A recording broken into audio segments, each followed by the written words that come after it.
It's nefarious, man. Like, the brain works in fucked up ways. The mind is one of the most deceiving, manipulative pieces of equipment, flesh, human bodies on earth. I never have trusted my brain. All of that weight lives in your head, and you are the decision maker. Psychology of Entrepreneurship. Hi, it's Ronsley.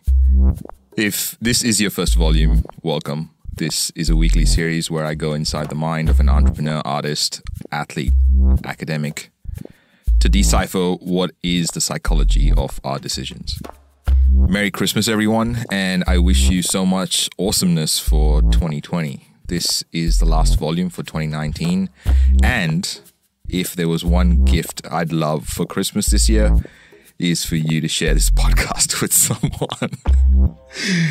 It doesn't have to be on any of your socials or in an email to your database or a tattoo on your forearm.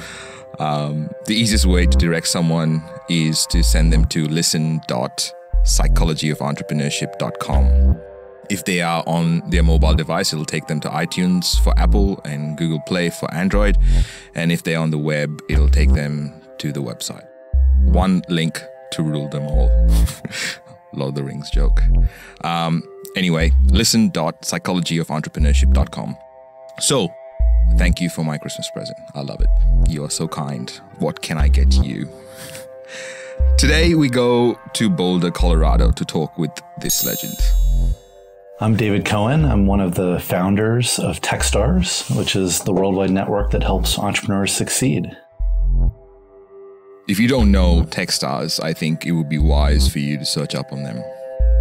With all the amazing people I was interviewing, well, what I really mean is with all the experience I was getting from traveling around the world, preparing for these interviews, and then getting over my fear of meeting these amazing people who, by the way, are famous in their own right and circles, asking weird-ass questions, being embarrassed, wanting the world to eat me up whole, and then waking up and going again at it. With all these reps, I had these new ideas for who I wanted to get inside the mind of. And I wanted to get inside the mind of a giver, an entrepreneur, a creative, a starter of businesses, who also is an investor in quite a few companies. There's a big challenge in starting a new company, right? I'm as an investor, over 2,000 companies in the portfolio, most of that with Techstars, but some in my kind of personal angel portfolio as well.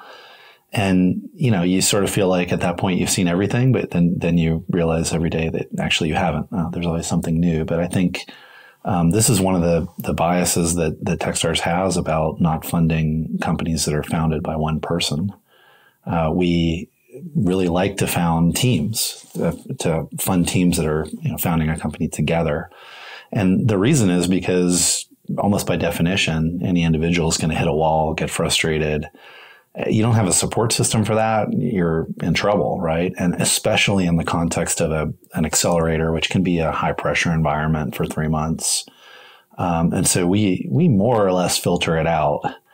To have someone that's just by themselves for that very reason. And, you need someone that when you're up, they're down and vice versa, right? And you can, when you literally hit the wall, and I can remember, being angry and literally hitting a wall, right? The other person says, we're going to be okay. We'll figure this out, right? And you have that support. So I think that's really key. Support system.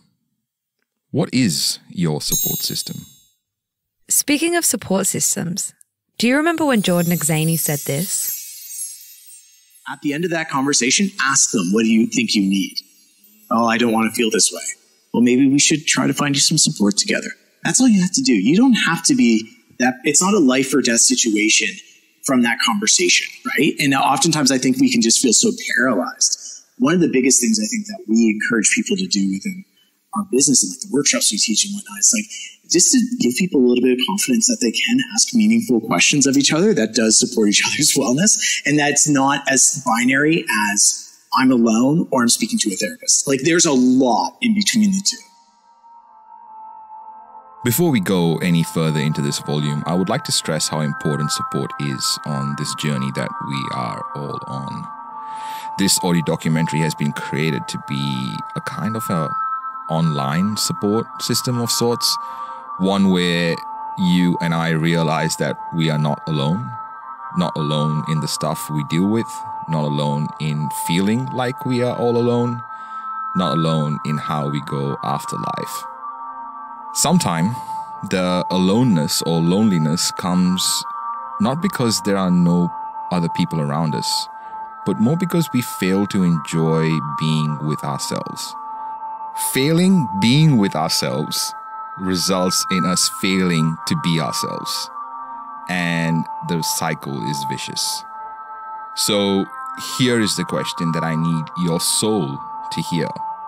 If, for whatever reason, you don't like spending time with yourself, and as a result make your life busy from one thing to the next, why would anyone else enjoy spending time with you?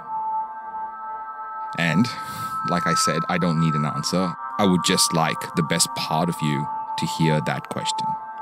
But Dave, why do you do what you do? I think ultimately for me, it's just enjoyment of what I do and the impact of what I do. I don't really need more resources. I don't crave more resources. So I'm lucky in that way.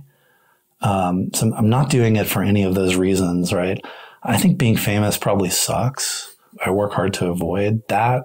I don't want that either, right? And so, I'm doing the thing that I'm doing because I feel like it has impact and that it's helpful to others.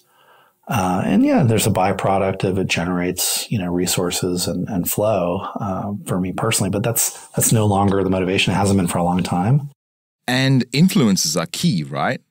I am influenced every single day. You are too, by the way. To think otherwise is unwise. And you've got to remember confirmation bias and Laura Peterson from Volume 10. So confirmation bias is we humans, all of us, not the left, not the right, not the females or the male, everybody, we tend to look for information that confirms what we already believe. This is proven with science. So my father is very conservative politically. And so if we watch the exact same news conference, he will say, "Did you see how XYZ reinforces what I already believe?" And I myself am independent. I don't like either side, but I'm very much not extreme right. So I'll say, but what about ABC? I saw those things that reinforce my belief. And so we can literally have the exact same experience and take it completely different ways. And that's because of confirmation bias. You talked about that, podcast that influenced you. One thing that influenced me a ton was, this notion of, plentiful, right? The idea that, the utility of money is something that people can read about. If someone has $100,000 or $150,000, their life is fundamentally the same, even though that's a huge change in sort of net worth from that perspective. If someone has, say $1 million or $10 million, they can do different things and they can have different impact and they can have a different level of, maybe happiness, and although that's not always equated. They certainly travel better. They can certainly do more stuff. There's a different utility. But, at some point you say, gosh, I don't, the life I live, I'm not trying to level it up, right? It's plenty good. And, kids are taken care of, families taken care of. And so you realize that that's not the driver. I've come a long way since Volume 4 and Tucker Max saying this line that got my attention. Now, I'm not saying some people aren't driven by their mission. Some people are, but it's easy to conflate those two. And a lot of people convince themselves it's about mission when really it's about, I'm going to show daddy or whatever, right? I definitely know people who I think maybe started to fill a void, but then they kind of accomplished what they were looking for and it wasn't satisfactory. And so then how do you keep going? If you've listened to previous volumes, you would have heard me speak about how I didn't feel any of my successes. If you haven't listened to any of the previous volumes, it's not like a textbook. You can go back and listen to the previous volumes. Each volume goes inside the mind of an amazing human being. So, David, do you feel the impact you've already made on this planet? Do you feel the gravity of your creations? Does it even sink in? It's a great question because I probably, like most people, don't do that enough. I don't reflect on that enough. I would say when you talk about that ambulance dispatch company, which is now part of a much larger conglomerate that was bought by somebody that bought it, and et cetera, but it's still going. It's probably 400 or 500 employees. So there's the employee thing. Like you feel like, oh, you're creating opportunity for people. And when you look at the Techstars portfolio, right? I mean, that's tens of thousands of jobs, probably more.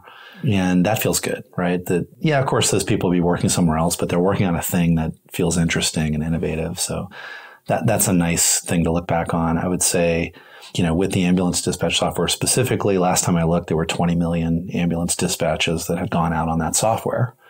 That's a lot of people that you're helping, probably a few that you didn't help, because software is never perfect.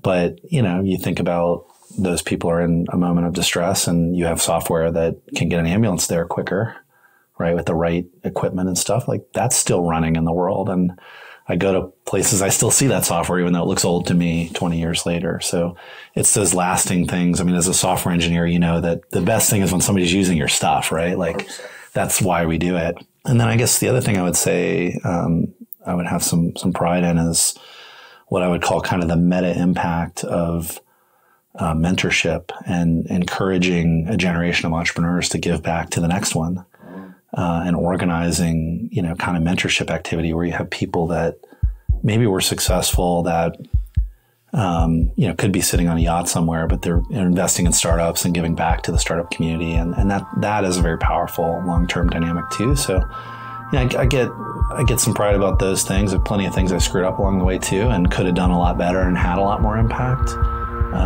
But, hopefully those are things that I can, sit in the rocking chair and think about. In a survey of over 200 entrepreneurs and small business owners, 78% said that they did not have a mentor when they were starting their business. Of this group, 89% said that they wish that they had had a mentor at this time.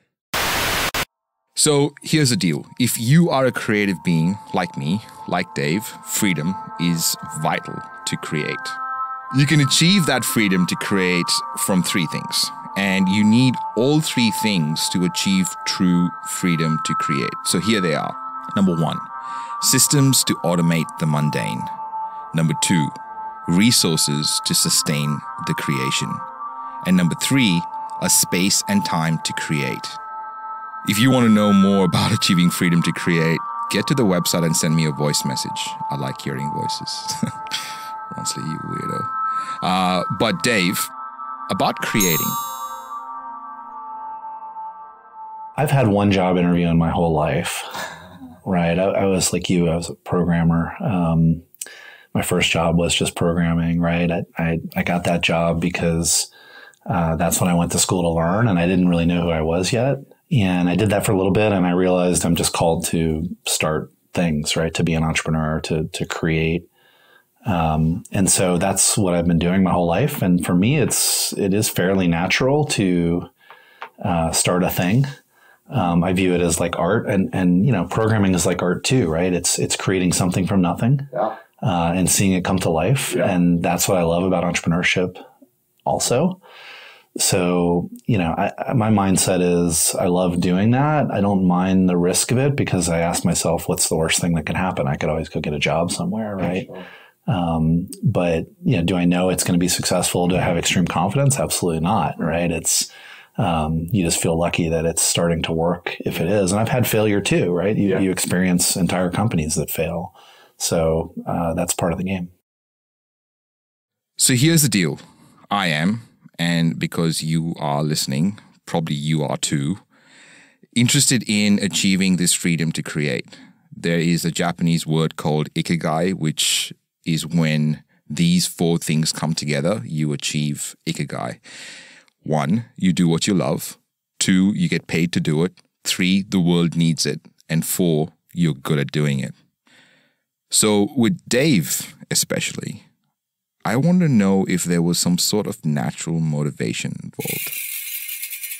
I feel like I got lucky in that the first thing I worked on was ambulance dispatch software. And I told you the story earlier. I had one job interview in my life. That was the job I got, was working for an ambulance dispatch company, building software. And I said, we can do this better, right? And created a service to do it better. And, it's pretty easy to get motivated about getting an ambulance to pick somebody up when they're hurt, right? So I had this natural, intrinsic motivation that I didn't need to create for myself. I was thinking about the person laying there with a broken leg, right, when I was creating the software. And that is a nice natural motivator. Is that the business I would start today, given, what I know about myself? Probably not, but it was lucky in the sense that it had that built-in motivation. Had that been the ad unit company and someone had pitched me on, how much money we could make doing this, I think it would be a special form of torture because I don't know anything, care at all about that. I don't want to make that better. And, to spend my time and my energy doing that, I would have just been done, right? And it would have been something that didn't work. It's too hard. You're going to quit. So a lot of people will need to figure that out about themselves. A lot of people might get lucky and have some built-in motivation that feels like they want to put their life into. Sitting in that chair in Boulder, Colorado, Dave Cohen gave me a gift he didn't even know he gave me. It never occurred to me that I was drawn to software engineering because I am a creator. I love making things from nothing. All this while, I thought my engineering work was all technical in nature. Engineering is built on science. Science is right and wrong. There isn't much space for maybe in there. It never occurred to me the part about expression in writing code and seeing that code do something that couldn't be done before that code was written. So, David, since we started to speak, which hasn't been long, but there has been a recurring theme of you wanting to help the world. I don't think it's a statement you made per se, but it's the things you say and the things that mean a lot to you. Do you know why that is? I just think it's innate in people, right? You want to, look, we're all here for a short period of time. Different people believe different things. I believe you get a short period of time and that's it. And so, do something good with your time here. But it's back to human relationships, right? If you can leave the world a little bit better than you found it, that's sort of all you can ask of anyone, right? And I think, when people say, why did you create Techstars? What I usually say is, because I believe that entrepreneurs make the world a better place. I believe that innovations make the world a better place. And, we don't fund things that don't do that fundamentally. If there's, we've stayed away from, obviously things like pornography or things like even cannabis, right, which is not legal, everywhere. We just decide that we'd rather put our money and our energy into things that are clearly helpful to the world. And so to me, it's just innate. It's sort of how I think as a human. Yeah. And it's not an attempt to create legacy or anything like that. It's just, I want to be able to point to something and say that thing is doing good. And look, there's giving back to this foundation that's doing this other good. And there's network effects around it. Huge believer in networks for good, generally. There's always that voice that comes up when we think of doing everything for good. What if I get taken advantage of? No one wants to look like a fool or feel like one. So the question comes up about the people that are different in nature to the general giving type of people, I suppose. I always try hard not to sort of have judgment about how people think because it's what you said, right? They grow up with a different bias. They have a different set of experiences. We all have biases. We all have experiences. Adam Grant's book, of course, Give and Take on this topic is an awesome read if you haven't checked that out. But, some people are balancers, right? They view it as transactions. Like, I'll do that for you if you do this for me, or if you pay me whatever. Other people are takers, right? And they're just going to take. And it's hard for givers, right, to recognize that that's what happens with takers. So I think that People who naturally think about helping others are just my people. And I try to surround myself with people like that. I don't think the other people are bad. Sure. I think they just have a different way of going about life. And I don't think it's as powerful. I could be wrong, but I don't think I am. David, how much of success comes down to luck? Oh my God, it's almost exclusively luck. I mean, any entrepreneur you talk to that's had any measure of success that doesn't say that is just full of crap. Yeah, but also I think it's the movement, because the more we move, the more we take action, the more luck we create. And I think that has got a huge part to play in how lucky, quote unquote, we are. I don't remember what the old saying is, but it sort of like put yourself in a good position to get lucky, right? If you're not skating to where the puck's going to be, if you're not, getting in front of the goal before the person shoots, you're not going to get the rebound, right? And, if you're sitting there watching the game and not in it, you're probably not going to get lucky. So, hustle does have something to do with it. When we come back, how Techstars is chipping away at mental health in entrepreneurship, and my favorite story of David in a stairwell.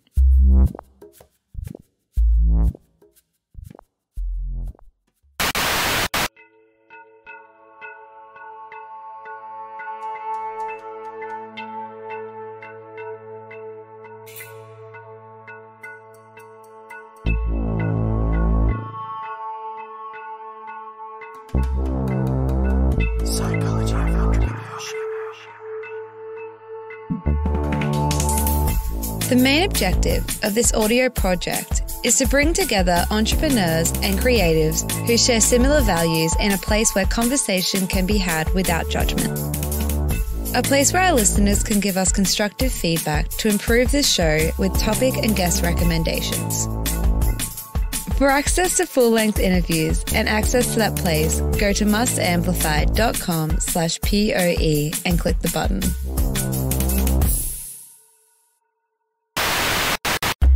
Before the break, we were digging inside the mind of a creator. Now, the serious bits. The serious bit is that creating anything and putting yourself and your creations out into the world feels like the loneliest place in the world. But I want you to know that you are not alone. This audio documentary exists because I wanted to put my effort and time and money where my mouth is, pun intended. And David has started companies, has helped start companies, has invested in companies and mentored companies to greatness. He would have definitely had a perspective on this. David? As investors in thousands of companies, you're going to run into people who are distraught, people who feel like they've raised money from someone and didn't return it, who take personal responsibility for that. In the context of the accelerator, it's a 3-month pressure cooker. It's designed to help you do more faster and build your network, but it's unsustainable activity beyond the 3 months. You have people that can just kind of get lost, right? They can forget who they are. They can literally crack. They can become suicidal, and you want to help with that in any way you can. It is part of the unfortunate reality of entrepreneurship. So to ignore it is crazy. We don't do enough. If you think about who Techstars is, we're 300 people, probably 150 of us have started companies. Probably 100 of us are CEOs of those companies. So we've been through that too. And, we just want people to know that, if you're not getting the support you need from your peers or in your context that you're in, like, we're here. And I'd say that's true of any entrepreneur in any context. It doesn't have to be in our portfolio. And we're not going to solve your problem, right? But we're going to try to help, right? So we have incredible resources. Another guy, if you had time in Boulder to interview, would be Jerry Colonna, who is a peer to Philip in his own world. They know each other. He's probably the best CEO coach on the planet. And he will jump in certain situations and help with that. So we just need to help people understand that they're not alone. That really is the phrase I use a lot about Techstars is you're not alone, right? Startups, being CEO, it all feels lonely, but I have 1,000 other people that are going through that, that I can connect you with. And, several of us on the executive team here have been through our own, challenges with just emotional health or, not balancing life out at all, right? And either overcome it or still struggle with it. So it's just a fact of life in entrepreneurship, and you almost can never do enough about it.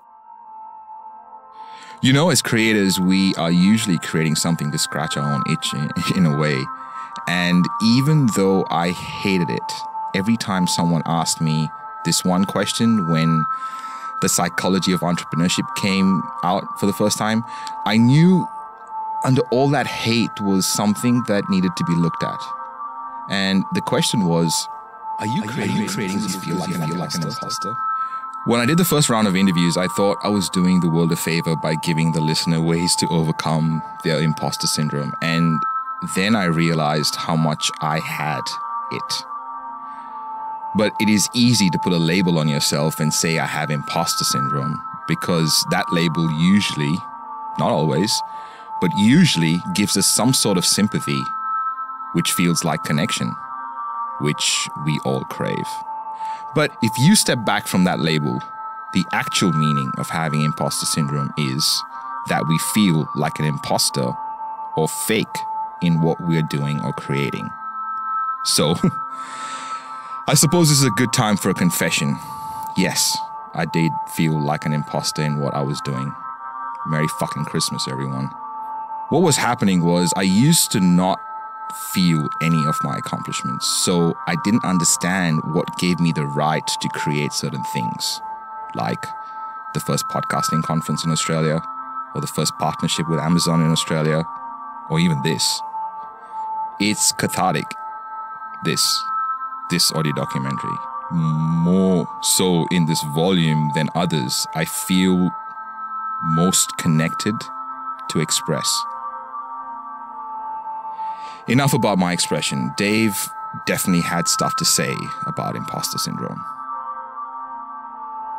Anytime someone talks about imposter syndrome, it really doesn't matter who you're talking to, because pretty much everyone has it, right? Well, it's whether or not they admit it, especially if they're doing anything that's sort of, grown or become impactful. And my version of that is, why on one hand, why are there 300 employees and, a world of investors that actually think that they should entrust us with their career. And when you get into limited partners in our funds, like, why are people giving us like $500 million to co-invest?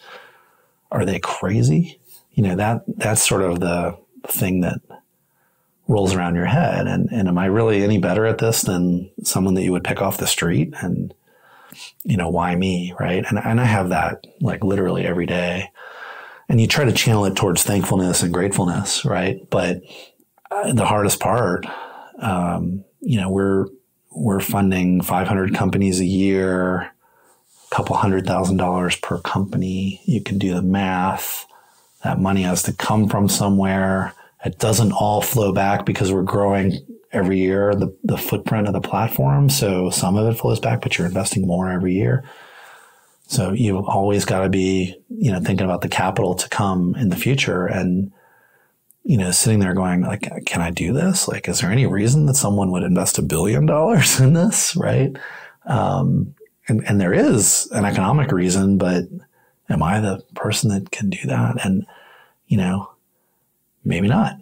Right. And you sort of doubt it, but then you think backwards and you're like, why did they already give me this money? And oh my gosh, I hope that performs, and all that, same pressure and thinking of, I'm running this company, helping run this company. Like, am I even qualified to do that? I've never run a company this big before.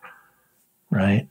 So it's just ever present. And I think it's ever present for especially CEOs, but investors, founders. Founder who raises a $500,000 seed round is wondering, well, those people must be crazy. Why did they give me that money? Hopefully they're wondering that. But I think, believe in yourself a little bit. But it's at every level in every organization. I mean, the president of the United States, I'm sure, is wondering, maybe not in this case. 2019. But generally, I would hope that that person would be saying, why was I entrusted with this incredible, platform, this incredible opportunity, this incredible responsibility. All this stuff must manifest in ways that make us hit a wall, right? I remember in the first company that I started, losing a prospect that we thought was going to change everything. And, this was a bootstrapped company. We never raised any money from anyone other than our customers, which is unique today. Yeah. But, we had a prospect that we didn't get, and we'd spent a lot of time and energy on it, and the bank account was near zero. And we were stressing about whether we could buy a printer or not for the office. I mean, it was that, sort of situation. And, it was just frustration. And I remember going into a stairwell in the building that we were in and hurting my hand because I hit the wall. And it's a metaphor, but, I'm not a person that you would normally expect would literally hit a wall or express frustration that way. And I remember, David Brown, my co-founder one of my co-founders in that company, coming into that stairwell and saying, dude, it's okay. And I was like, screw this. Let's quit. This is never going to work. Right. We're killing ourselves here and we're not getting anywhere. And, he brought me back up, and I can remember doing similar things for him, but, I hurt my hand that day, and that's why I remember it. It has been a little while since volume 1 and the 13th of September when that volume went live, Friday the 13th, by the way. But you must remember. My name is Philip McKernan. I'm the founder of One Last Talk.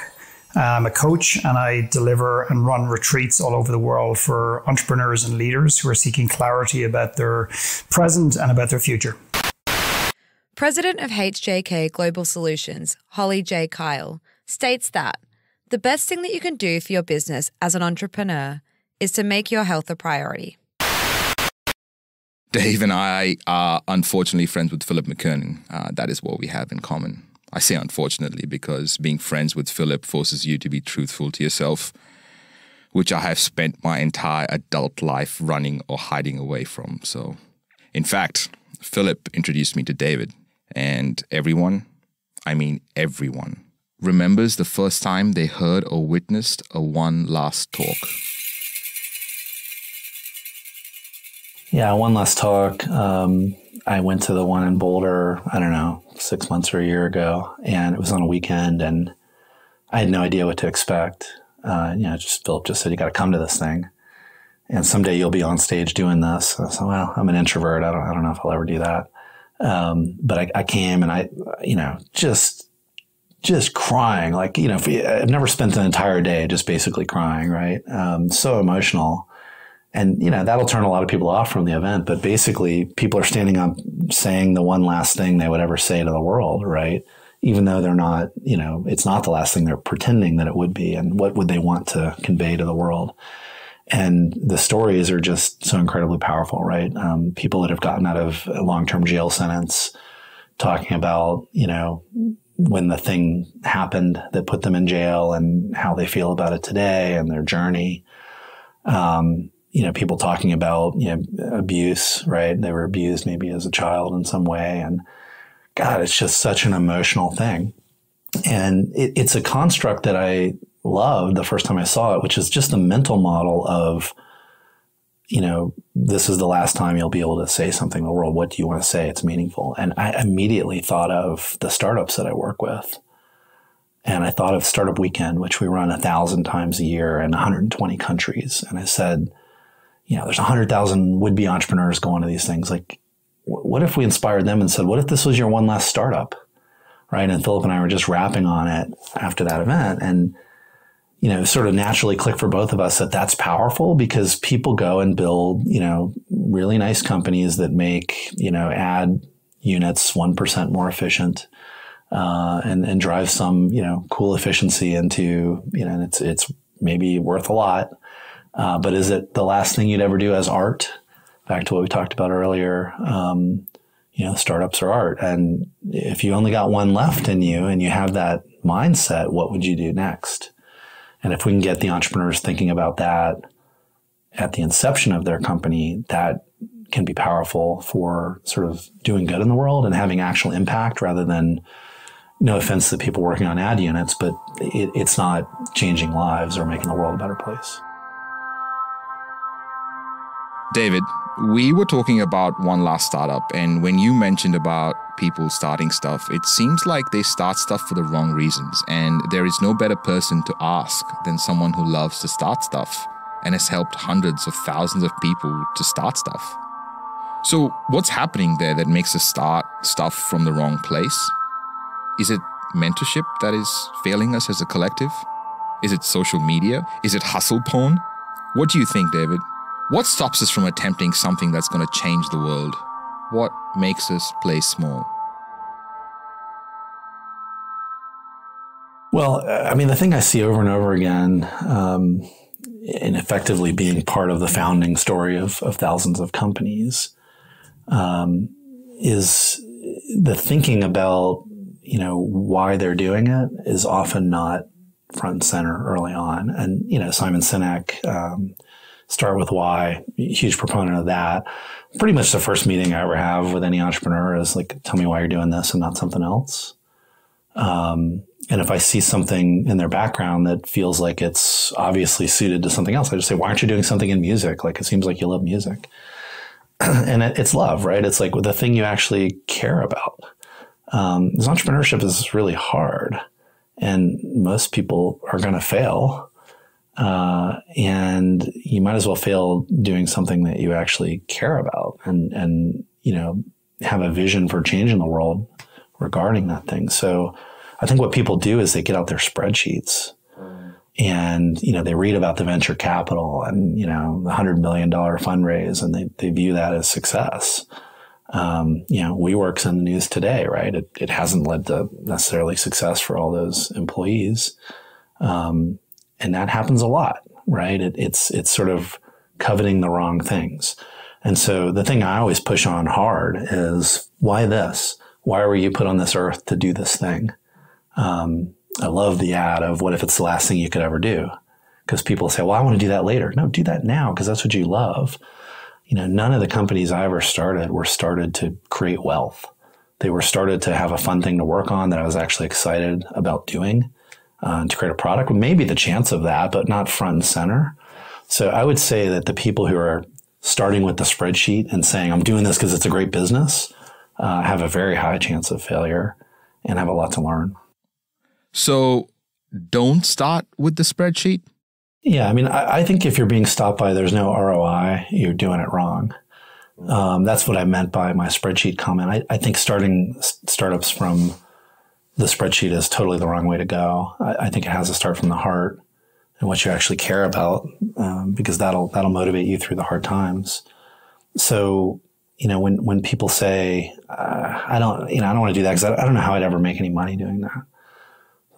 You'll figure that out, right? I've had enough experiences where, Techstar is a great example, right? There was really no growth model, no real business model to speak of. And it's angel investing. It's usually not going to work, right? But when you scale it, you have opportunities like working with large corporations to power their innovation systems, to raising venture funds. I had a mentor once that, this guy named Bill Warner, who's a fantastic entrepreneur and investor in Boston. Something I'll never forget is sitting at dinner with me, and he said, David, there's the center flow and there's the co-flow. And the center flow is the thing that you love and that you care about, and you can never stop pushing on it. You can never stop making progress on the center flow. The co-flows emerge, right? And that's where the business is. You just do the thing that you love. You do the best job you can at it, and things will emerge around it that are opportunities that come from the fact that you're focused on the center flow. And if you lose sight of the center flow and you go off and you say, I don't care about helping entrepreneurs succeed anymore, or whatever your passion is, and you just say, wow, there's this opportunity to go over here to this corporate innovation thing or this venture thing, and you give up on the center flow, the rest evaporates. That's, to me, the art part, is just focus on the thing that you actually care about.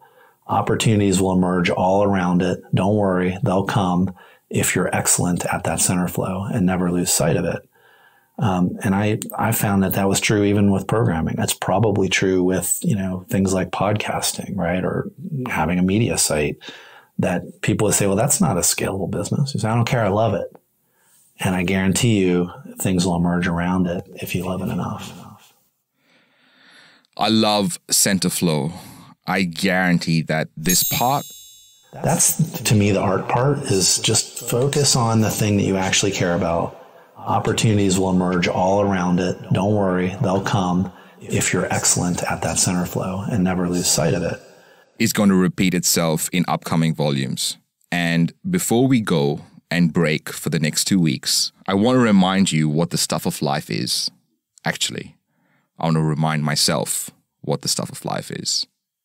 Well, really, I want David to tell us what the stuff of life is. That's the stuff of life, right? It's relationships, and he'll open doors for me, right? I'll try to do the same for my friends, and I think they're people that we believe have the same values, same motivations, which is to actually genuinely help people.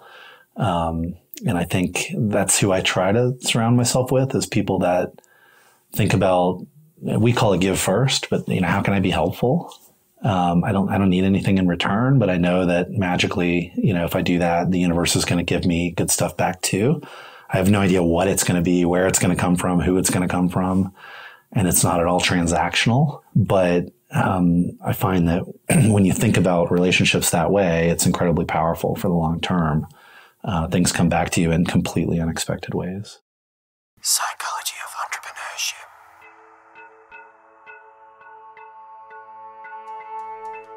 Coming up in 2020 on the Psychology of Entrepreneurship. I'm Mike Brown, and I started an oil and gas company, which I am currently in the process of leaving to go do something else. But I made it through by the skin of my teeth, and I managed to graduate, and that was another very happy day, because I think creating that environment really allows people to be their best, because they get immediate feedback. They're given next steps in order to improve, so they walk away knowing exactly what they have to do in order to show up the next time even better. Once you gain that understanding and you say, no, I still think it's a better way, then it's going to be a genuinely great improvement, typically. When the pressure was on, we got our first deal done. Psychology of Entrepreneurship. That, by the way, is the jet fighter pilot I keep talking about. That is volume 15, out in January. I interviewed David because he is just such an amazing human being. I love every moment I get to connect with David. He has founded several companies and has invested in hundreds of startups such as Uber, Twilio, SendGrid, Full Contact, and Sphero. In total, these investments have gone on to create more than $100 billion in value. He is one of the co-founders of Techstars, which I believe is the world's nicest startup accelerator program that is built on the Give First principles, which is a podcast, by the way, that you can find on any of your favorite podcast players. Techstars only accepts approximately 1% of all applications. The Techstars experience has been turned into a TV reality show on Bloomberg TV. He and Brad Feld co-authored the book Do More Faster, Techstars Lessons to Accelerate Your Startup. He is a deep thinker, a creator, and a friend. Psychology of Entrepreneurship. This is a Must Amplify production. Special thanks to every guest expert that has appeared on the show. Editing and sound design by Kelly Bonnyman, Joel Thomas, and Nemanja Bakovic. Voiceovers by Kelly Bonnyman. Guest research and content by Claire Gould and Corinne Castles. Project managed by Shannon Morrison. Produced and hosted by me, Ronsley Vaz. For more episodes and where to listen, go to mustamplify.com/POE. Hey, it's Kaylee from Must Amplify.